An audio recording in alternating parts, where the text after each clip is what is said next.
Hello and thanks for joining us from our studios in Israel. I'm Aaron Porras, here with ILTV's Morning Briefing. As the crisis in Gaza continues to surge towards disaster, the United States has just summoned a brainstorming session in Washington to seek immediate solutions to the ongoing suffering of nearly 2 million Gazans. Despite the extremely high stakes of such a meeting, the Palestinian Authority has actually turned down a direct invitation from the White House to attend the talks. This comes amidst an ongoing rift between the PA and the White House, which began last year with Trump's controversial Jerusalem decision, and worsened after the U.S. slashed nearly half its funding to the UN's Palestinian Refugee Agency earlier this year.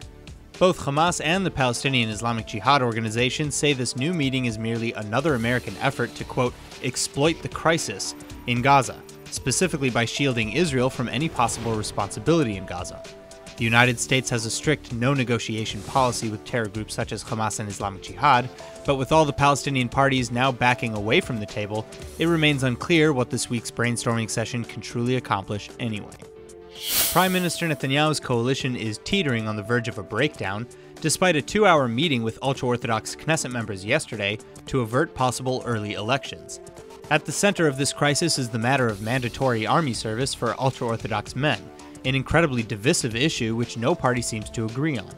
Netanyahu has reportedly asked the Haredi parties to draft their own bill for a law to exempt Haredim from the draft, despite Defense Minister Avigdor Lieberman's claim that he would only refuse to back any bill that didn't come from his own ministry. Making this showdown even more tense, Lieberman has refused any kind of compromise on the ultra-Orthodox draft at all. Meanwhile, Netanyahu's other key coalition leader, Finance Minister Moshe Kahlon, has similarly threatened to bolt from the coalition if the budget was not passed by the end of the week.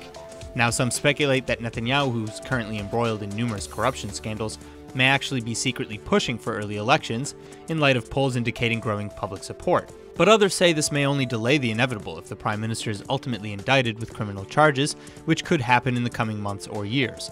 But with fresh clashes between police and ultra-Orthodox erupting over the weekend, this is clearly an issue that isn't going anywhere, no matter what the coalition looks like. Protests and counter-protests regarding Prime Minister Netanyahu's ongoing graft allegations continued this weekend, as large crowds gathered in and around Tel Aviv's Habima Square. Though the size of this week's protest against Netanyahu was considerably smaller than previous ones, it was still several hundred strong and caused the surrounding streets to temporarily close. Roughly 100 pro-Netanyahu counter-protesters gathered opposite Habima Square, and finally, in continuing fashion, around another 100 people again showed up for the weekly protests outside Attorney General Mandelblat's house in Petah Tikva. For over a year, thousands have shown up at Goren Square every Saturday night to demand that Mandelblit indict the Prime Minister or step down in exchange for someone who will. Netanyahu, on the other hand, has continued to proclaim innocence, saying the investigations will find nothing because there is nothing. Even so, aside from protesters, many in the opposition have also used the opportunity to come down hard on Netanyahu's government, which is speculated to be on the verge of early elections. Party leaders are now scrambling to draw lines in the sand.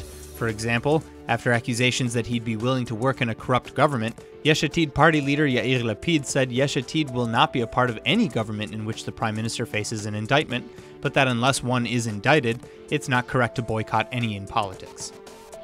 After roughly 8 months of strained tensions with Jordan following the shooting deaths of 2 Jordanian men by an Israeli embassy security guard, Jordan is expected to accept the appointment of a new Israeli ambassador. The 2 foreign ministries are currently at work to hammer out the final details, but it looks like Amir Weisbrod will be the new Israeli envoy to the Hashemite kingdom. The previous ambassador, Einat Schlein, was evacuated from Amman along with the rest of the embassy staff as soon as was permitted by Jordanian authorities. With Weisbrod's appointment and an official memorandum apologizing for the deaths of 2 Jordanian nationals, Jordan now seems ready to allow Israel's embassy to reopen. Israeli Prime Minister Netanyahu's office has also since put out a statement that reads in part, quote, Israel attaches great importance to its strategic relations with Jordan, and the 2 countries will act to advance their cooperation and to strengthen the peace treaty between them. All across the West Bank and southern Israel, the weekend has been marked by clashes and attempted attacks. Several Palestinians have been killed, and beginning Friday, a Palestinian man was killed in Hebron during riots against the United States, moving its embassy to Jerusalem. According to the IDF spokesman, the 24-year-old assailant was shot dead after he held a firebomb with intent to hurl it.